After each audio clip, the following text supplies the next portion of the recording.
आजची सकाळची मॉर्निंग माझी खूप छान गेली कारण मी घरीच होती आज पण आणि किंक्रात पण होती. सो मी थांबलेली मस्तपैकी चाय नाश्ता केला आम्ही दोघांनी आणि त्याच्यानंतर ना माझं असं थोडंसं लागलं लादी पुसताना जो दांडा असतो तो. सो माझ्या भावाला सांगितलं मी लादी पुसायला, तर त्याला तर मी अख्ख्या घराचीच सांगितली पुसून टाक, कारण मी एकदा सांगितलं ना की सगळंच काम करायला लावते.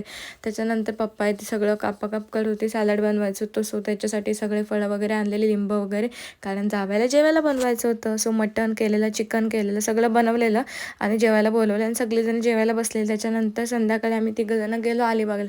यांच्या दोघांच्या मी मध्ये येतच असते नेहमी, आणि कारण शॉपिंग पण करायची होती. चाय वगैरे पिला आणि पहिल्यांदा माझ्या नवऱ्याने आज चाय पिला.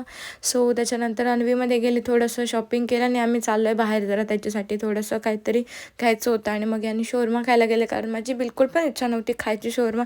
सो मी नाही खाला कारण नको होता मला. त्याच्यानंतर शॉपिंगला म्हणजे मी रायगड बाजारमध्ये गेले, मला असंच टी शर्ट घ्यायचं होतं. सो तिथे बघत होती, जरा चॉईस करत होती. त्याच्यानंतर नवरा त्याची शॉपिंग करायला गेला. सो असं वाटतं माझा आजचा दिवस.